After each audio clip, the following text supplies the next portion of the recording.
So I'm here with Ron Proulx from Arpix Media.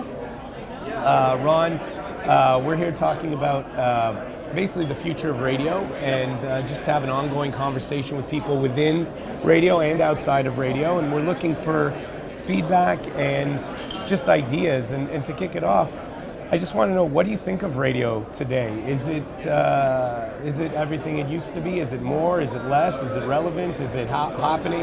What do you I think radio is far less than it used to be because we have so many more choices now on where to put our eyeballs and our eardrums. I come from radio. I ran a campus radio station when I was in college, so I had a real love for radio, and I've always been interested in it. My use of radio as a consumer, as an individual, has really changed in my lifetime, which is, a lot longer than I thought it would be. When you say you had a real love for radio, what was it about radio that drew you towards it? When I was a kid, radio discovery was incredible. I mean, I remember the first time I heard the name David Bowie. The first time I heard a Pink Floyd song. I mean, these were big things. They were life-changing, and people would play very experimental music, and we would really get discovery was the big thing with radio.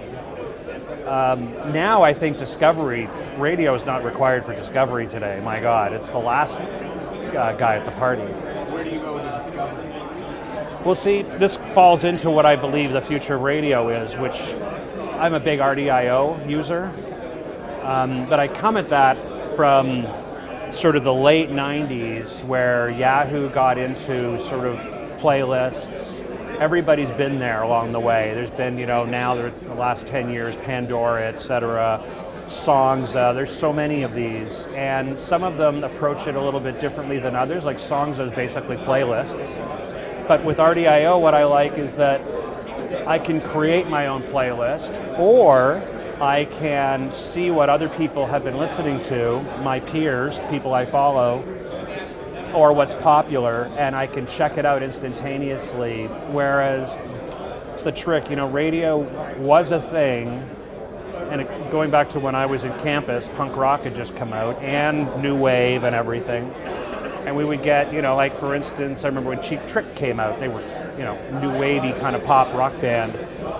We would play them and introduce them to people, and that's how you'd hear it. But again, I don't have to wait for radio. Radio is now more of news and traffic for me.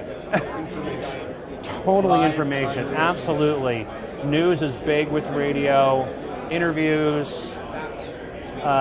I just don't use it for, music is kind of a dead weight for radio now.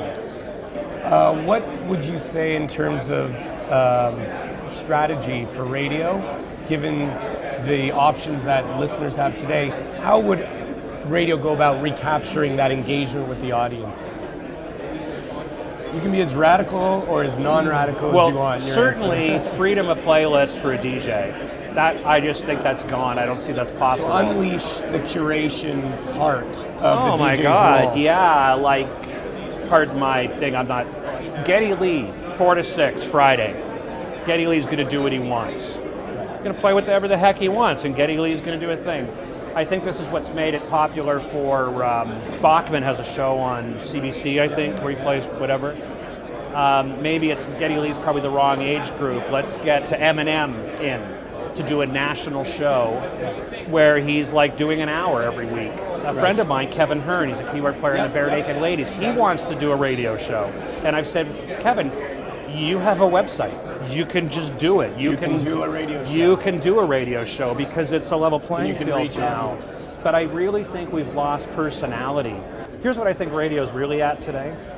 Let's play music for mom in the car with the daughter so that mom can plead her case to the daughter that she's still cool and that there is some ground, some meeting space here that they'll both listen to. Pick your artist, Lady Gaga, for instance. And that, whenever I turn on the radio in my car and I listen to music, I go, that is what this is programmed for. Certainly not for me. It's not for my podhead friends. We've moved on. And that's why I love RDIO. Because I can go, oh, Chet Faker. Chet Faker's not going to get played on the radio, but what a great record. Right? I mean, there's all kinds of great stuff out there, and I go, wow, this is really cool, but no radio station's playing this. You know, War on Drugs, another thing where you're like, oh, there's a cool kind of indie act, but who's playing that? I'm in my mid-50s. But I happen to work in TV, so I have a bit of an ace here, so I deal with music.